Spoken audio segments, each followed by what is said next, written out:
Cape, and just got out to my boat, got everything uncovered.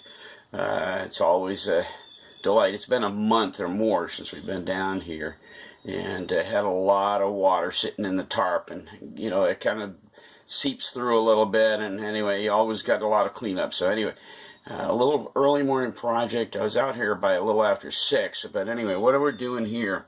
This is the cutout, very crude cutout that somebody did. I don't know what it was all about, how long ago it was, but this is one of those cubbies inside the cabin. And this is what they had on it, just a plain old piece of plywood. And here, let's get this around the way out of bait. This actually goes like this, I think.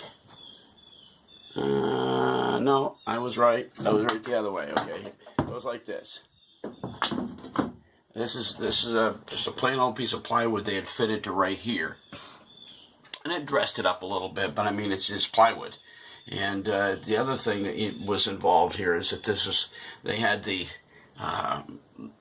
radio right here hung on this makeshift piece of garbage, rusted out garbage down below, and that's all coming out of here this morning.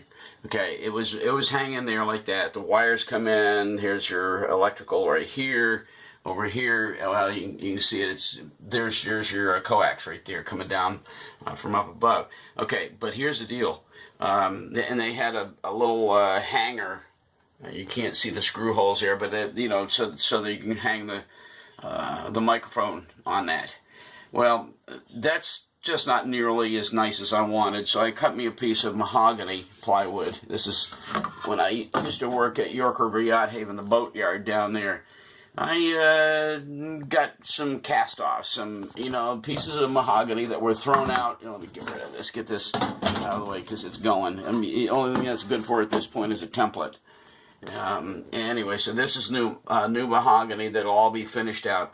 And now there's going to be an opening there, a much nicer, neater opening than there was in the plywood, the old plywood. But what I've done, I don't know if you can see this, that little sucker right there is a meticulous cutout for the back of this radio. I don't know if you can see the shape of it and everything. Let me tell you something. That almost goes in like suction. You have to force it in the last little bit. But I'll tell you, it ain't going nowhere. And once it gets in there, I just measured it out, and there's going to be plenty of clearance to get it to go back inside this box, because of the whole everything from here out is going to be outside the box. All you've got is this much that's going to be back inside the recess here. And I'm just going to run all the wires in. The electrical, let's see, I'm trying to figure out. Okay, well, there's plenty of extra wire. There's an extra wire bundle up inside of here that I'm just going to undo and run it up inside behind here. And the coax, I've got a hole cutter. I'm going to just cut a hole through the bottom of this and run that coax up in there, or maybe through the side. I can probably, anyway, either way, I'm going to get the coax. All the wiring is going to go inside here, and my radio is going to be nice and neat and nicely faced into some nice mahogany. I also brought my little scroll saw, back saw, whatever you want to call it, down, that I'm going to be using to cut the rest of the opening, but I want to make it a really nice, neat, precision job to, you know, make it look good. And it'll utilize the same opening here, but obviously it'll dress it up, and you won't be looking at stupid jagged edges of fiberglass. It'll be nice and neat and precise. And like I said, the screws, you're probably going to get brand new stainless screws, and use this. Let me get this flipped around.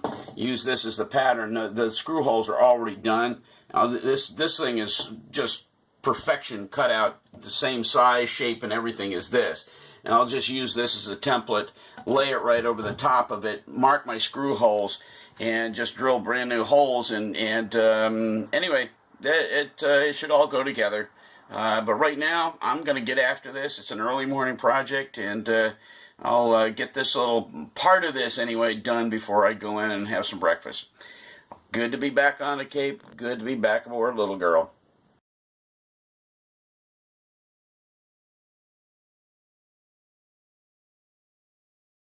up in Vermont, back out in the chicken coop, and finally getting back to this little project that I began almost a month ago down on the Cape.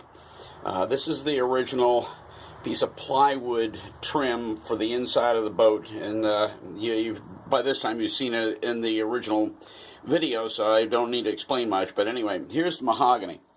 I finished inletting the radio. This is where the radio goes. Fits perfectly back in there, and I've already got this drawn out. I don't know if you can see the lines here. Anyway, you can see the lines. This is the compartment that I've got cut out so that we have access back into that cubby. And I've already begun cutting it. Rather than use my ancient scroll saw, not scroll saw, jigsaw, a friend of mine, a member of the church here in Vermont, loaned me his beautiful fine saw. This thing works like extreme precision. I already kind of botched it right there at the beginning, but got a handle on it pretty quick. I mean, boy, this thing will cut just such a fine, nice opening. And I'm going to finish cutting this out this morning, get everything dressed up, and I want to have this done.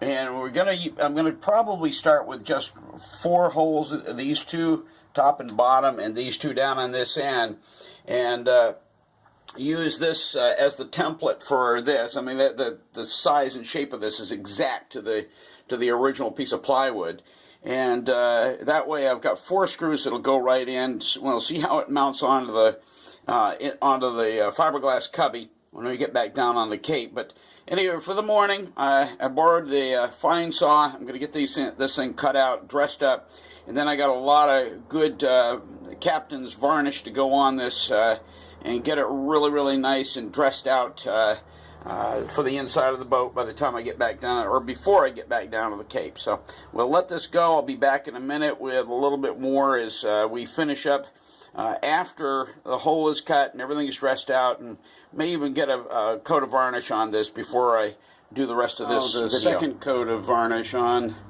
my mahogany panel. It's going to be hosting my marine band radio right here, and the cubby opening here. The original varnish I put on it, it went on pretty well, but I did not like the fact that I was using this silly brush over here. These chip brushes are great for CTOL, but let me tell you, when you come to varnish, don't mess around with them because they leave bristles, and those stupid bristles are a pain. You got to get them out. You got to sand them out. I mean, you can take them out after the varnish is dry, but then you got to sand the place where it was because it becomes very evident in the finish. And then you got to sand the whole thing and start all over again. Well, anyway, that happened especially yesterday with this. I had 2 bristles. This is another coat. I think this is the 5th coat in my tiller, and it came out really, really good. And then after it was in the middle of drying, all of a sudden I realized I had 2 stupid bristles in it, and after the thing was all dry, I dug those out. But now I've got to sand it all out and do another coat, which is needed anyway.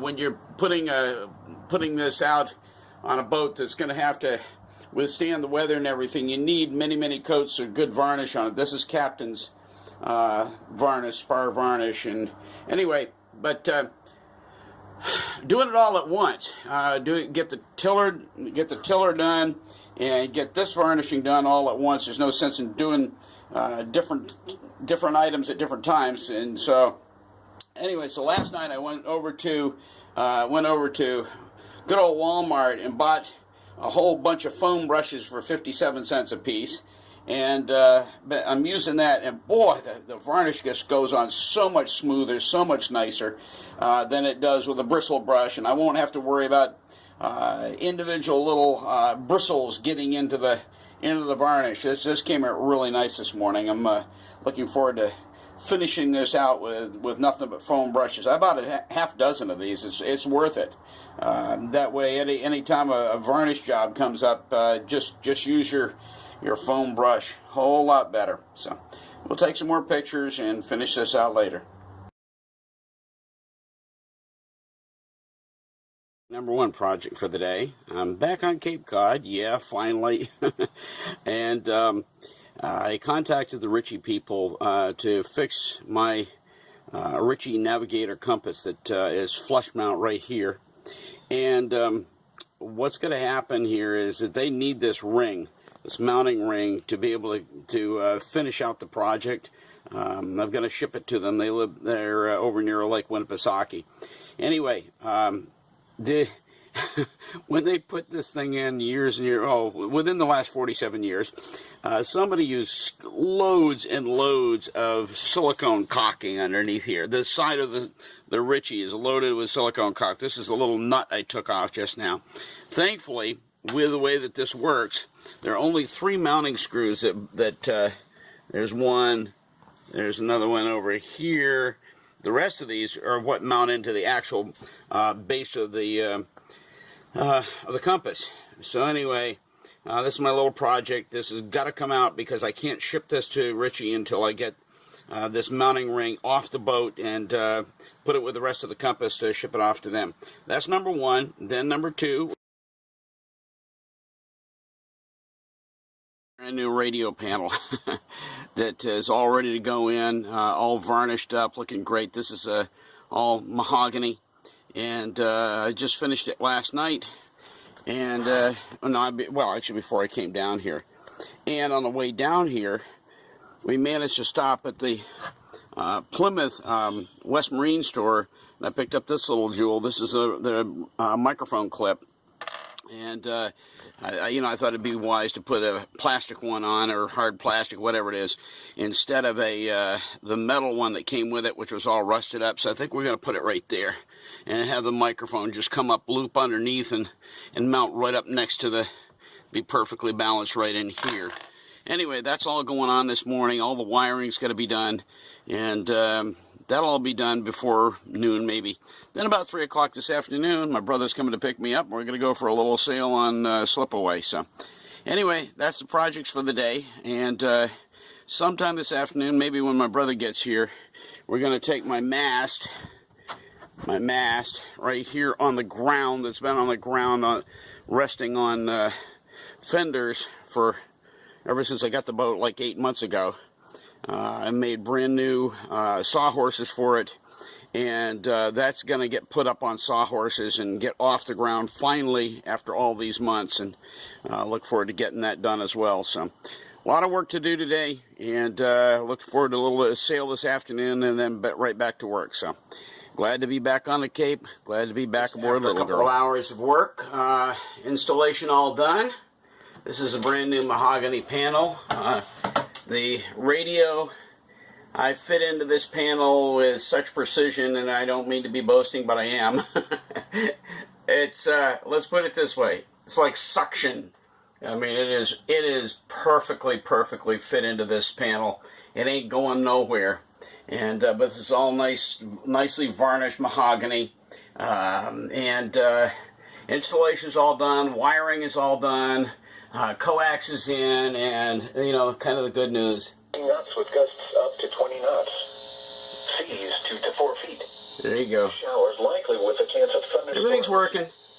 Everything's working. 3 nautical miles. And I'll tell you, I like this a lot better than I like this. This is the old panel. This is the old panel with the radio hanging down below, right down here, in a bracket that it was never intended for, a bracket that was much too big, and it was pinched together and it was rusting. And so anyway, that old piece of plywood and the old bracket and all that kind of stuff is gone, and it's replaced by this, I think, pretty decent installation here. One of the things I learned when I worked at York River Yacht Haven was how to do a really decent installation on a boat. I thoroughly enjoyed my about a year and a half of working to New York, including working on all kinds of boats, big, little, doing everything from way up in the rigging to doing things like this. And I love it. I love it. This is a lot of fun. And what's nice about it is it's really gratifying when it's all done because it looks pretty. Here is another little project I brought back down into the Cape with me. This is a knot meter. The problem that this thing had was that the knot meter, when I found it and took it out because to work on it, was slopping around in a hole way too big for itself. And so what I did, I brought this little jewel home with me. This is the locking ring for the knot meter on the back side that goes in on the back side and locks it in back in here. And I took that diameter, the inside diameter, and cut it very precisely, cut out a piece of the same mahogany I did from the panel downstairs, and it fits the circumference of this absolutely perfect.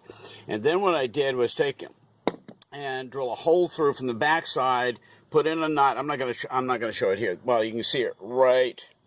I don't know if you can see it right there. Anyway, there's a screw that goes through from the back side, which you're never going to see out here, and locks that thing into place right there, and it perfectly aligns this and lets it sit in something that the circumference it belongs in. Because when I got this thing and I took this out, they had absolutely packed this all with caulking all the way around here in order to take up the slack and make this thing fit into the hole. I mean, there was enough caulking in there, probably half a tube. It was ridiculous. So I dug it all out, made this nice little mahogany piece here, and I'm either going to glass it or caulk it in. The whole point is now this is precisely resting in a circumference it fits in, and then it'll just minimally caulk around the outside to where there's no water that's going to get in behind the panel here. So another little project done. Not a difficult thing to do, but boy, I mean, it really needed that. I mean, I can't imagine how much caulking they wasted, but like I said, this piece of mahogany was very precisely fit just so that this could rest in it, and now it doesn't go anywhere. It just sits right there very nicely, nice and level, right where it belongs. And we'll caulk it, lock it in, and wire it up. So there's another little project done for this trip.